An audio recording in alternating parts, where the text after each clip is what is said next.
Advertencia. Este video contiene lo que va a escuchar que pueden afectar la sensibilidad de algunas personas. Se recomienda discreción, aún escena te escuche contienen, escenas con sangre, heridas graves y cicatrices, violencia moderada, cirugías y tratamiento de heridas o lesiones, se tocan temas polémicos que pueden afectar a algunas personas, no se incentiva a replicar o repetir las acciones que escuchen en este video. Recomendado para mayores de 16 años.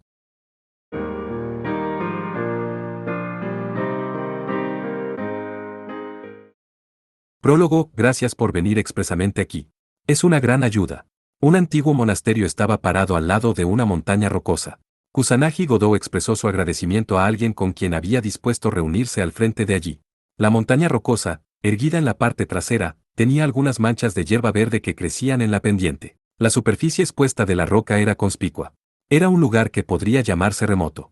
Parecía que este monasterio de Heegard era más o menos un lugar de turismo. Pero no había ninguna señal aparte de otras personas, Godou y Liliana Crankar. Quizás la causa se debió a la inconveniencia del acceso a este lugar, así como a la poca cantidad de turistas que visitaban este país de Armenia. Pero Liliana, es extraño para mí decir esto a pesar de que fui yo quien te llamó aquí, pero Godou sonrió mientras hablaba con su compañera de cabello plateado. Es sorprendente que realmente vinieras tan rápido. No. Yo estaba casualmente en Bucarest. Liliana, quien era descendiente de Europa del Este, dijo el nombre de la capital de Rumanía. Esta Armenia estaba más o menos categorizada como Europa del Este también.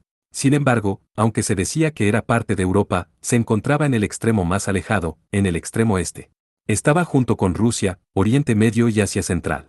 Armenia era un país situado al lado del Mar Negro. Inmediatamente su compañera que había cruzado varias fronteras de países para encontrarse con él le dijo esto. Entonces mi rey, ¿cuál es la razón por la que me llamaste específicamente para venir aquí? Sí.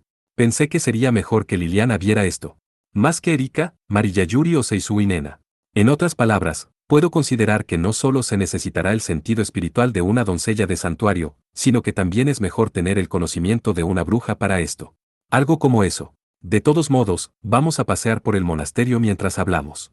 Los dos asistieron a la misma escuela secundaria en Japón, sin embargo, eso ya había sido hace 5 años. Durante ese tiempo, Kusanagi Godou se convirtió en el rey demonio Sama que vagaba por todos los mundos. Como un apoyo que a menudo ayuda a su señor, Liliana a veces se convertía en su compañera de viaje o en la representante de Godou. Ella jugó un papel activo en muchos campos. Pero como era de esperar, Liliana era la mejor personal entre las compañeras de Godou en cuanto a ser una polifacética. Ella era a la que más le pedía que lo acompañara en su viaje como apoyo. Es un poco de coincidencia que haya venido a esta área. Solo planeé ocuparme de un negocio menor, y cuando me di cuenta llegué aquí sin querer hacerlo. Podría estar relacionado con la lanza de Longinus. Eres aguda, como era de esperar de Liliana, porque cuando se habla del monasterio Heegard de Armenia, es el suelo sagrado que escondió esa lanza divina durante mucho tiempo, después de todo. La lanza que apuñaló el costado de Jesús y absorbió su sangre. Ahora que lo pienso, Heegard quiso decir la lanza E. Este monasterio no estaba hecho de piedra, que era la norma en Europa. Se excavó la montaña rocosa y se formó el santuario del cristianismo dentro de la caverna hueca. Un edificio en el estilo de monasterio fue construido a propósito en la entrada de los agujeros como sustituto de la entrada. La gente podría pasar a través de la caverna desde allí. La iluminación dentro del monasterio era mínima y el lugar estaba muy oscuro. Sin embargo, en el altar situado en la parte más profunda había un pequeño agujero abierto en el techo. La luz del sol que entraba desde allí iluminaba solemnemente el interior de la caverna con una atmósfera mística. Godou caminaba por ese lugar con Liliana mientras hablaba. Después de ocuparme de varias cosas relacionadas con la lanza, en este lugar encontré algo que me preocupaba. Aunque solo pude ver la parte de atrás de la figura. Era alguien que yo recordaba haber visto en alguna parte. Y entonces, Godou cerró la boca en este punto. Se preguntó qué tipo de reacción mostraría Liliana, quien era una bruja y poseía un poder preeminente de visión espiritual. Quería averiguarlo sin darle información innecesaria. Así, alguien que puede hacer que una persona en tu nivel quiera decir que estás preocupado. Liliana entrecerró los ojos con una expresión digna. Después de eso ella murmuró, ya veo, y comenzó a caminar. Godou siguió detrás de ella. Soy diferente de Erika, no me enfrenté a él directamente. Yo solo había oído hablar de la historia de ese tiempo. Pero porque tengo una larga experiencia al servicio de Kusanagi Godou creo que soy alguien sensible a su presencia. Él. Liliana habló sin mencionar ningún nombre definido. Y luego ella caminó. Finalmente, salió del monasterio bajo la luz del sol una vez más. Pero Liliana no dejó de caminar y entró en el auto de alquiler con el que llegó aquí. Godou también se deslizó rápidamente en el asiento del pasajero. El auto inmediatamente partió. Entiendo la razón por la que sentí su presencia en este país. Liliana agarró el volante y declaró solemnemente. Como era de esperar, ella vio algo espiritualmente y ahora guiaría a Godot al lugar donde debería estar. Armenia es una tierra que se convierte en la frontera de Europa y Asia. Antes de la propagación del cristianismo, la mitología que recibió la influencia de Oriente y Occidente se transmitió en esta tierra. La mitología griega, la mitología de Turquía, la península de Anatolia y luego el zoroastrismo de Oriente. En esta Armenia, él era llamado Baán. Se le consideraba la misma existencia de Heracles con el oeste, y luego, con ese, dios de la guerra del este, la espada de Dios asesina de dragones. Cazador de dragones. Los dioses de espadas de acero. Estos varios años, la posibilidad de escuchar este vocabulario fue disminuyendo. Godot sintió una audiencia nostálgica ante esas palabras. Entonces Liliana detuvo el coche de alquiler. Pasaron el camino recto de un pueblo rural tranquilo y llegaron a un lugar después de más de 10 minutos. Cuando entraron a una calle lateral de la carretera y condujeron un poco, se encontraron esas ruinas históricas. Parecía similar con el famoso templo del Partenón. Los pilares de piedra estaban alineados, y encima de ellos había un techo de piedra colocado. Ese era el estilo. Este sitio del templo es similar al de Grecia. Naturalmente. Después de todo esto es un producto de la era del helenismo. Este lugar es el Templo Garni, un terreno sagrado dedicado al dios del sol Mitra. Mitra también es del un dios cuyo mito fue transmitido desde la antigua Persia. Su verdadero nombre divino es Mitra, una existencia que él venera como Señor. Señor. Entonces, es un dios quien es el jefe de ese tipo. Sí. El dios cuya espalda viste y cuya presencia remanente sentí. Él debería haber venido de este sitio del templo. ¿Estás diciendo que la presencia de ese tipo también permanece aquí? Sí. Godot todavía no había olvidado cómo en el pasado luchó contra el dios del sol Mitras, quien era la rama de Mitra, y consiguió que su autoridad del dios de la guerra Beretragná fuera sellada. Y entonces, Godot se quedó sin aliento, porque la fuerza de repente brotó dentro de su cuerpo y corazón. Era un fenómeno sobrenatural que atraía el corazón y el cuerpo de Kusanagi Godot para prepararse para la batalla. Era eso que sucedía cuando un campeón y dioses herejes se encontraban. Asterisco, bam, Godot abrió la puerta ruidosamente y salió corriendo del auto. Así que eres tú, Beretragná. Él finalmente gritó ese nombre mientras corría.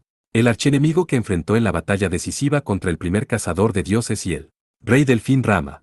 El joven que declaró que llegaría el día para su revancha. El dios que se transformó en 10 avatares. La personificación de la victoria. Cuando Godot se precipitó hasta al lado del templo Garni. Asterisco un pájaro gritaba arriba. Detuvo sus piernas y miró hacia arriba. Un ave de presa que parecía un águila estaba volando. Era como si el pájaro estuviera satisfecho después de confirmar la existencia de Godot. Metrópolis de Tokio. Esa entrevista se llevó a cabo en un café en el barrio de Taito. Distorsión del espacio. Espera, ¿qué es esa cosa de príncipe? Los ojos de Mariyayuri se abrieron, mientras que Seisui Nena preguntó sin rodeos. La otra parte sonrió fríamente y comenzó a hablar con fluidez. Es un fenómeno recientemente confirmado. Lo nombré así. Afortunadamente, parece que no ocurre en nuestra Tierra, pero también hay un mundo entre los diversos mundos donde este fenómeno ocurre con frecuencia. El dueño de la voz era el príncipe negro, Alexander Gascoigne. Similar al joven que Yuri y Ena amaban, él era un campeón que asesinó a un dios. En pocas palabras, era una puerta de luz. Un montaje de innumerables luces. Pero, al pasar a través de ella, puedes llegar al dominio del mito. Dominio de mito. Yuri sintió una indescriptible ansiedad y se congeló. Su sentido espiritual como doncella de santuario, su visión espiritual que era la mejor en la tierra le dio una advertencia. Que esta charla no era algo que pudieran ignorar por todos los medios. Yuri preguntó, ¿qué tipo de fenómeno es este? ¿Qué? La mitología griega, la mitología nórdica, la mitología india, en resumen, es un mundo paralelo que reproduce las mitologías de todo el mundo. Llamémosles mundo mitológico. Si una persona normal ingresa allí, no se convertirá en nada decente. Las puertas que conectan con tales lugares están apareciendo en todas partes. Ena frunció el ceño. De alguna manera eso me recuerda el pasado, cuando Aiza-san abrió el pasaje de hadas. Eso también nos dio muchas dificultades. Ese es. El príncipe negro Aleka sintió con disgusto. El fenómeno de distorsión del espacio que ocurrió recientemente y nuestra conocida la más problemática Madem. Quizás haya una conexión entre las dos. Logré obtener una información hace un tiempo que lo apoyaba. No era como si realmente lo quisiera, pero... Aiza-san finalmente fue encontrada. A pesar de que ya está desaparecida por varios años. Es solo un rastro que pensé que le pertenecía a ella. Ena y Yuri, las dos doncellas de santuario estaban igualmente asombradas. El príncipe negro Alec continuó comentando con una mirada realmente disgustada. A pesar de que estuve rezando para que, de ser posible, ella desapareciera por toda la eternidad, y no diera ningún fruto. Parece que la Madame Dono asesina de dioses ha estado disfrutando plenamente de su vida. Y por eso visité aquí pensando en intentar consultarle al único cazador de dioses cuyo viaje dimensional rivaliza con el mío, al respecto. HMPH. Alec habló con disgusto. Kusanagi Godou ni siquiera está en Tokio, que debería ser su base, y se desconoce su paradero. Él no está reportando su ubicación actual incluso ahora. ¡Qué dolor, ese chico! ¿Qué piensa él de su posición de la que es responsable? No importa cuál sea la situación, un líder debe estar disponible para ser contactado en cualquier momento. Él lo sabe. Yuri y Ena miraron espontáneamente al joven mayor sin palabras. Entonces el príncipe negro Alec volvió a sus sentidos y rápidamente dijo esto. Espera. Al final solo dije la opinión común. No es como si tuviera la intención de decir algo sobre mí, en lo más mínimo. Les pido a las dos que dejen de tener extraños malentendidos. Sin embargo, Ena y Yuri no dicen nada. Insistes en que no hay ningún error contigo mismo exactamente porque hay un sentimiento de culpa en tu corazón. Deténganse, soy diferente de su líder. No me miren con esos ojos como si estuvieran mirando a un humano lamentable que solo está hablando. El rey que apareció en el fin de este mundo, Ramachandra. Desde el héroe exterminador de reyes demonios y la batalla mortal de Kusanagi Godou, han pasado 5 años. Durante ese tiempo, los campeones, por supuesto, estaban viviendo una vida que estaba muy lejos de ser pacífica.